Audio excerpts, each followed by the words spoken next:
We made it, episode number 1. Hello and welcome into the Daily Score. I'm Mark Grote, and on this podcast, anything goes because it's a podcast, and I like it when anything goes and we'd improvise and just have a good time. But we are going to zero in on the most interesting Chicago sports topics of the day.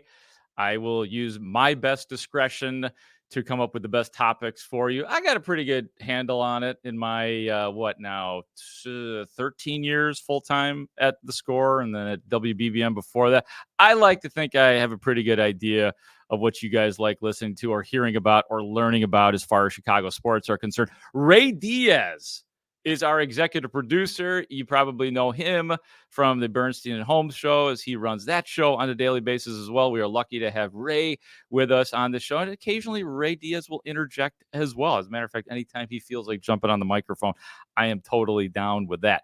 Coming up on the show today, coming up in a little bit, it's pretty perfect that this, for a lot of reasons, it's pretty perfect that we're starting this show today, because I cover the Bears full time and training camp is coming up. But also, in a past life, not too long ago, I worked with the Cubs. And Pat Hughes, the longtime play-by-play guy of the Chicago Cubs, was inducted into the Baseball Hall of Fame this weekend.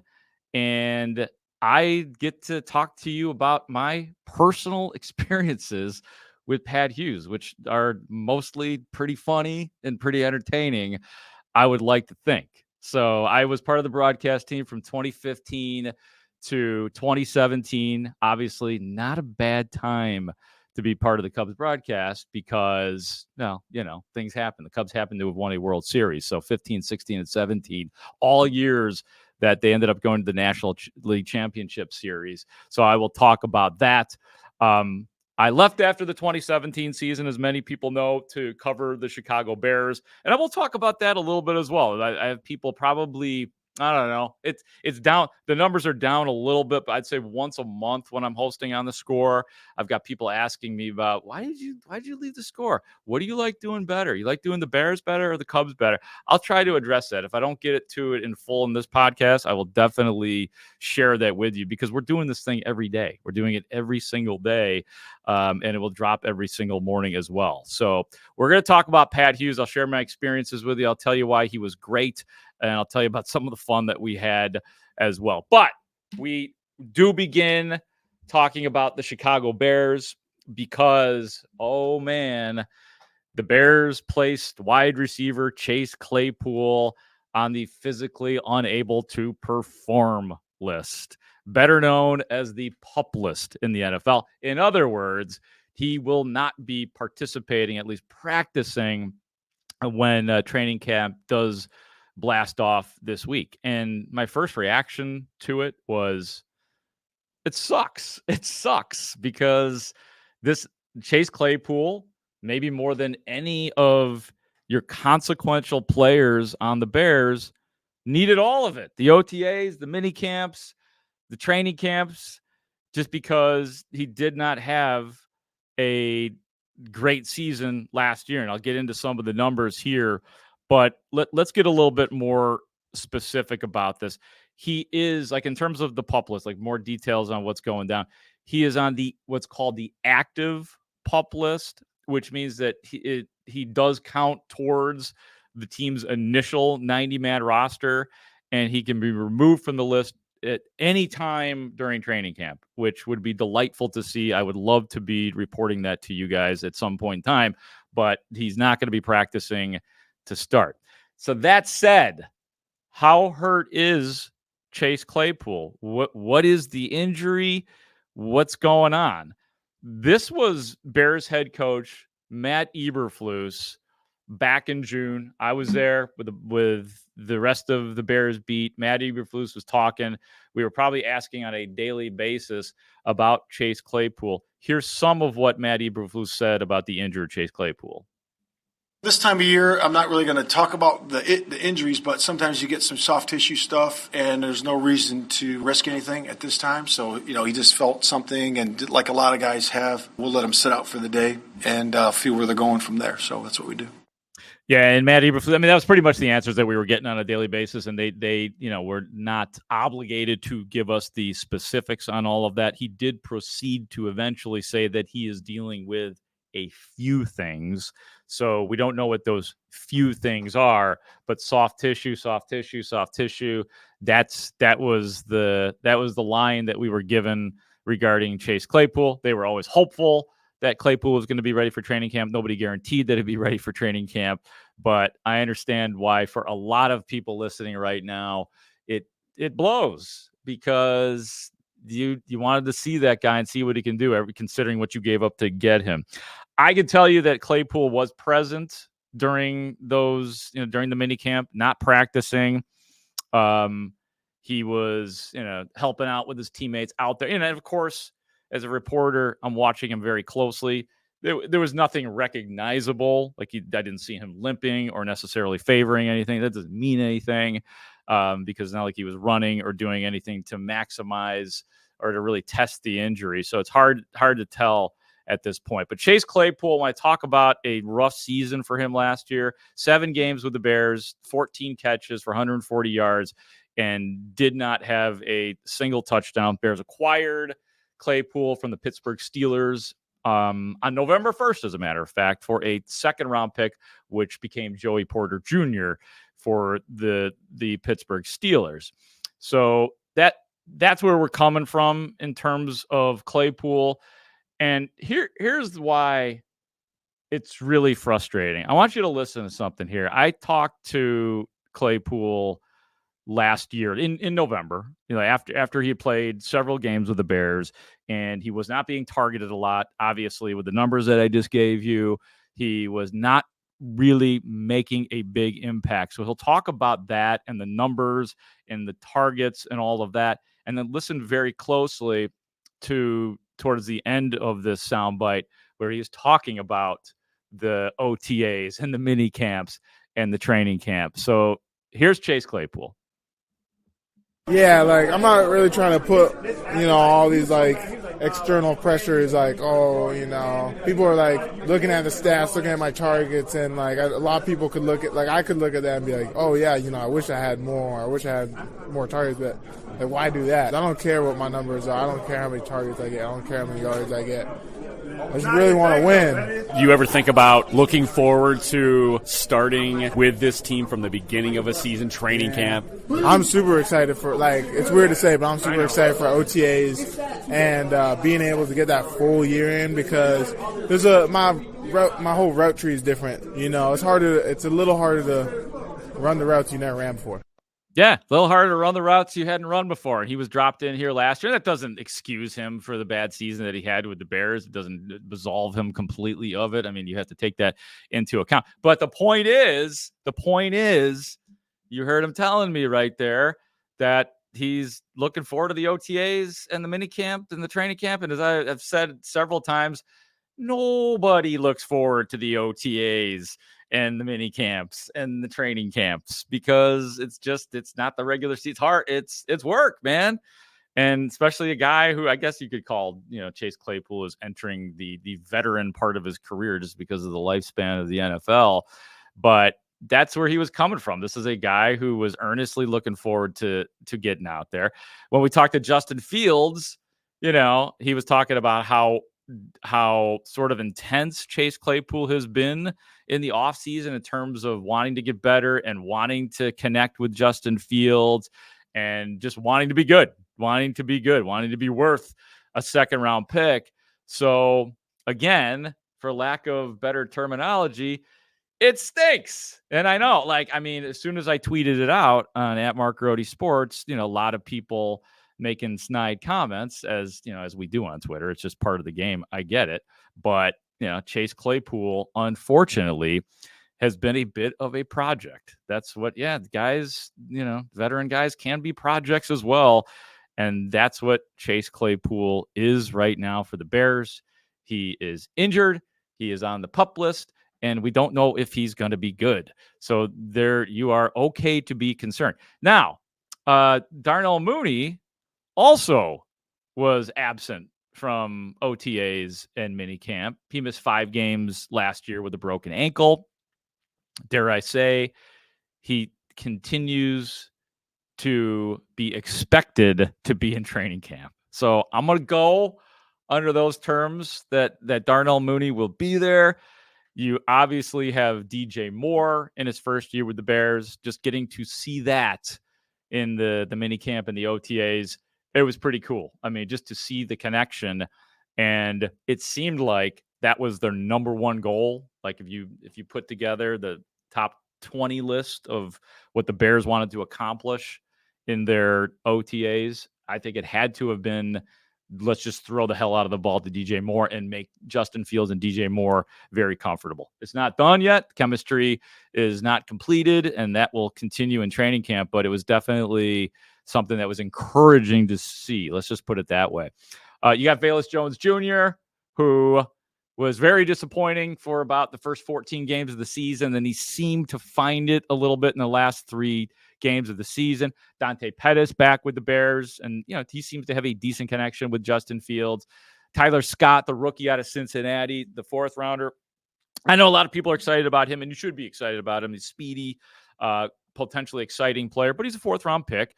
And, maybe he moves up on the depth chart now, considering what's going on with Chase Claypool. But I'd say give him time and don't expect him to be featured in the offense right away. Equinemius St. Brown is back, signed that extension with the team. And of course, you have the developing tight ends in Cole Kmet and Robert Tonyan. Not so much a developing guy in Tonyan, but I think Kmet is that guy.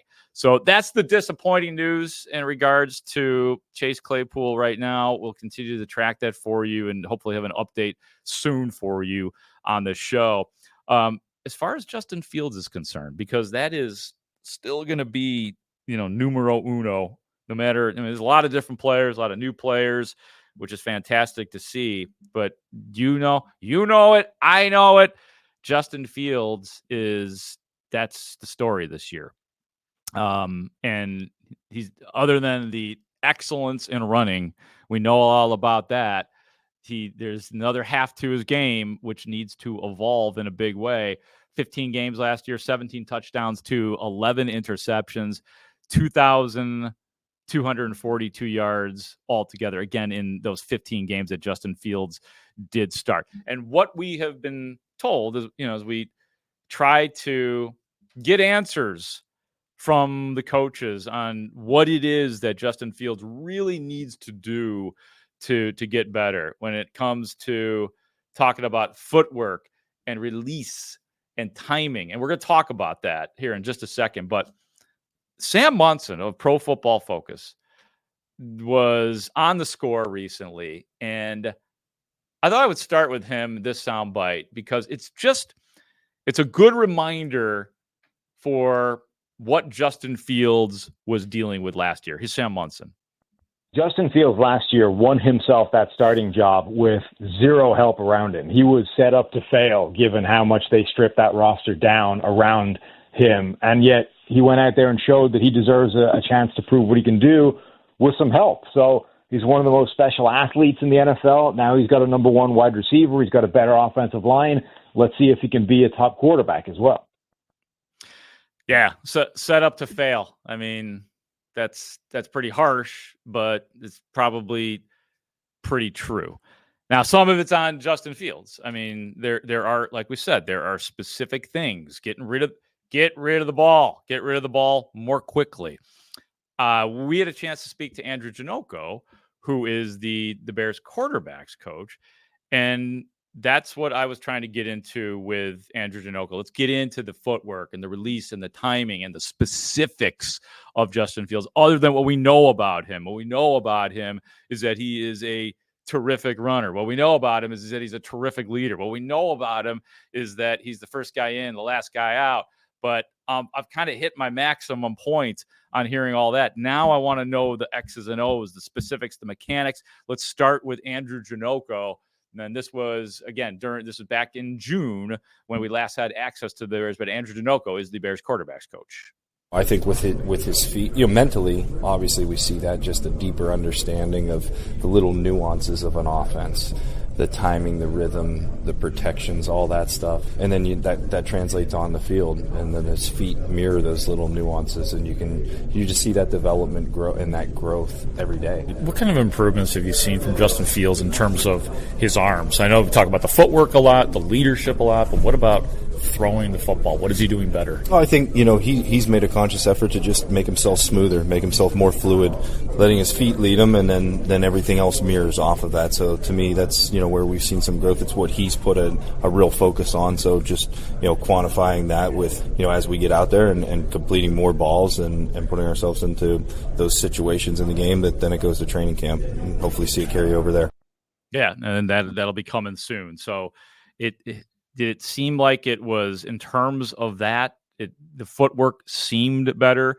I don't think, if we're really evaluating Justin Fields from what he did during the OTAs and minicamps, he was okay. It was like okay, but you don't know exactly what the installations are at this point. Well, there's zero, and Justin Fields even said that he's allowed to, not encouraged to make mistakes, but take chances right now. So lastly on the Bears for today, and I'm going to be talking a lot of Bears.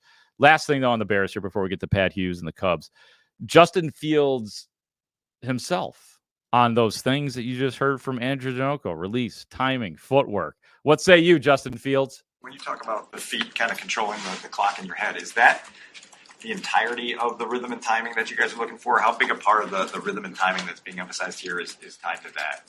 Yeah, I just feel like it's different. Of course, it's tough for you guys to know, when, we're using certain footworks for, what routes, what concepts and stuff like that. But I would say most of it is, yeah. But of course, if you get, press, you might have to press man coverage by the corner. You might have to hang on it just a little bit longer, just depending on what route it is and stuff like that. But it just differs from, concept to what coverage the defense is playing and stuff like that. So also said that one of the things that he's emphasizing is release with you. What specifically are you looking to improve with your release? Who said that? Who said that? I mean, yeah, of course you want to just work on getting the ball out as fast as you can. With defenses and stuff like that. So, the faster I can get the ball out, the more efficient, the faster I can get the ball into, guys like DJ Moon, running back, all that. So there he is, Justin Fields. So he knows what he's got to do. He knows what he's got to get better at. And, the most satisfying thing I think that Justin Fields has been saying, and he said it last year when we were all raving justifiably over the spectacular things that he did with his feet. He even said, look, I want those records. I want those numbers with my arm and throwing the football as well. So training camp coming soon. Let's switch over to the Chicago Cubs now. Cubs radio play-by-play man Pat Hughes inducted into the National Baseball Hall of Fame over the weekend. He was awarded the Ford C. Frick Award, and that goes annually to the broadcaster for major contributions to baseball. And that's pretty fitting for somebody like Pat Hughes. And like I said, I was in the booth 15, 16, and 17. And I still do this a lot because I've got the MLB app. I listen to other broadcasts, other radio broadcasts, just to see what's going on with their team, get a little insight, listen to the game, see what's going down, just to prepare myself or just check in on a game. And I listen to these other play-by-play guys around the country, and I would think to myself, these dudes aren't very good. Like something doesn't sound right. And then I realized that they actually are probably pretty good play-by-play announcers. It's just that Pat Hughes is way better than these guys. Hall of Fame. So I kind of was like, oh, okay, I get it. Like they just didn't have the same sound. And my one of my broadcast partners, Steve Rosenblum, was making the point the other day when we were talking on the radio that we all love our local broadcasters, and sometimes we're so insular about it that we don't think, oh, there might be good broadcasters outside of the city of Chicago, which is true. Might be the case in other sports historically, present day, but in the case of Pat Hughes, that's not the case. You have an absolutely great one here. And then the two other things that Pat Hughes did well, just being with him every single day for 3 years. Grace under pressure, always say that. We always talk so much about Pat's poetic descriptions, but how about the technical excellence? Like technically, Pat Hughes is outstanding. And that's really what separates him to in the midst of chaos on a baseball field. And 100 things can be going on at once. And Pat Hughes, more times than not, would just absolutely nail it. And I'd be sitting back there and I'd be like, what would I have said in that case? And I'd be like, well, that's why I'm doing pre and post and Pat is doing the play-by-play. So, and then he was ridiculously consistent as well. The exact same person every single day. My stories, a couple stories with Pat, like this one's pretty hilarious, I think. When I first started there in 2015, new gig, big job, really excited. And it wasn't like the first day. It was, probably middle of the season or so. Eddie Vedder is in the booth, lead singer of Pearl Jam. If you know me, you know that I am a huge Pearl Jam fan. Huge Pearl Jam fan. It's my band. Love Eddie Vedder. So it's like ridiculously cool that Eddie Vedder is in the booth. And so Ed is in there and Pat and Ron are interviewing him live on the air, talking about, because he's going to sing The Stretch, I think. And Ed's talking about his music and all of that kind of stuff. And then after they were done with Vedder, Vedder hung around the booth, but Pat and Ron were, still talking, and Pat kind of turns around to me in the booth and he's like, Mark, I know you're a big fan of Pearl Jam and Eddie Vedder. What did you think about getting to meet him and see him in the booth? And I said, Pat, you know what? It was awesome. I feel like we're BFFs, man. I feel like we're BFFs. And Pat turned back around, looked at the crowd, went back to announcing ball 2 on whomever it was. And I was like, what the hell? What did I say something wrong? Pat doesn't like me? What's going on? Dave Miska, the engineers, I don't know what's going on. And so then Pat throws the commercial and he looks back at me and he goes, okay, Mark. He goes, what's BFF? He thought I was dropping F-bombs on the radio. BFF. And I'm on my own. Miska's dying. Ron Coomer's dying. And Pat's staring me down. I'm like, oh, Pat, no, it's best friends forever. It's nothing. It is innocuous, man. It is. And he's like, I don't know. I'm not sure about it. I'm like, ask your daughters, man. I'm telling you, BFF. That's it. And of course, getting no backup from anybody. So we got through that, but it was like, okay, it was a who is this guy moment, and why does he think he could drop F-bombs on a Cubs broadcast? Boy, things are different here at the Score. Didn't expect to hear that. I don't think I could top that, but I rode on the plane with Pat. He was my partner on the planes. In other words, we sat next to each other with a seat in between us. He would have one thing that we shared in common. We both have a love of cool vocabulary words.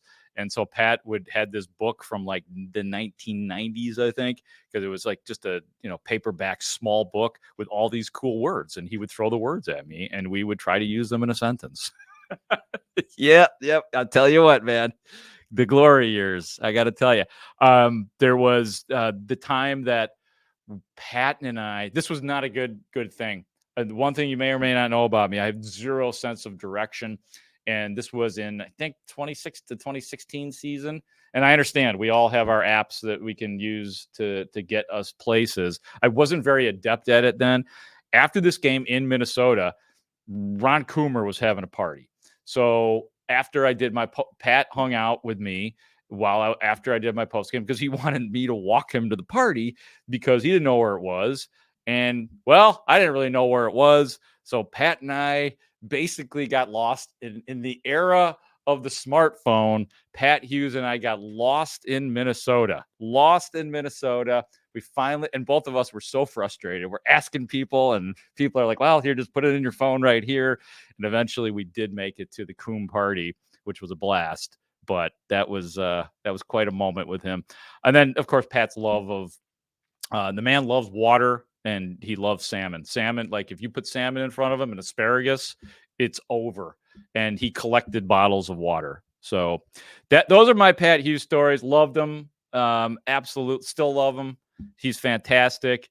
And I loved my 3 years with him. And I do. And we'll wrap up things here like this. Most of these shows aren't going to be this long, usually probably like 15 minutes or so, but this is the debut show. So we'll stretch it out a little bit. I still get asked often why I left the Cubs booth after the 2017 season. The truth is, I didn't have a choice in the matter. And yes, it was emotional. Yes, I held a resentment for a while, but resentments will absolutely crush you. And I worked myself through it.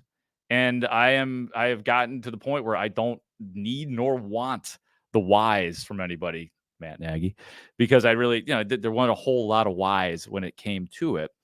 I know that I did things a little bit differently in the booth. I mean, I wasn't like reinventing anything, but I made it a point to attempt to not do pre and post games like everybody else in the world does pre and post game shows. And maybe that wheel didn't need to be reinvented, but that was my way of doing things. And yeah, and nobody's ever said anything to me in that regard, but you think about things like that. And so I think that, again, this is one of those things where I'm good to go now. And the thing that really helped and helps is covering the Chicago Bears on a full-time basis, including getting to be the sideline reporter for 6 years, which I did. And I think every job that I've had in this business has always been my favorite job up to that point. I have loved covering the Chicago Bears. It is a blast. There is nothing that people are more interested in this town than covering the Chicago Bears. So that's a huge part of it too. And I wouldn't, I wouldn't do anything differently, and I wouldn't want anything to have turned out differently. And don't get me wrong, like nothing can replace the being there for the 2016 World Series champion Cubs and being on their charter flight on the way home. Like, it was absolutely spectacular, but things change, and I'm actually in a better place in my life and everything right now. And that is exactly where I am, and I will continue to be. So I will be covering the Bears. I'm not on the sidelines anymore. The Bears went over to another radio station. So the way it works in the business, they typically hire their guys. That's the way it works. I was the beneficiary of that, quite frankly, with the Cubs, that when they moved from GN to the Score, Judd Surratt, who was an outstanding pre and post guy, now the play-by-play voice of the Boston Bruins, they brought it over here, and so he was no longer pre and post, and I got the job. So it was predictable, and that's the way things work. But I'm here to tell you that I love covering the Bears, and I am very happy in regards to all of that. So I'm glad that I got a chance to talk about that, because a lot of you guys ask me about it, and I get text messages all the time here on the Score text line.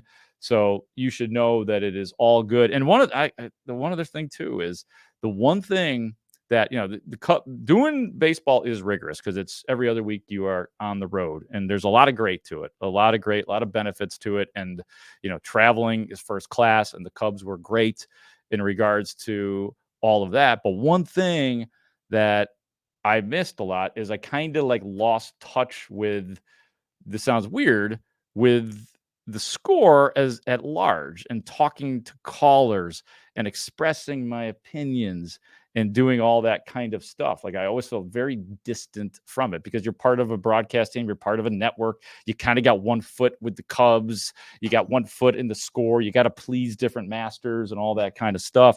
So it can be very difficult.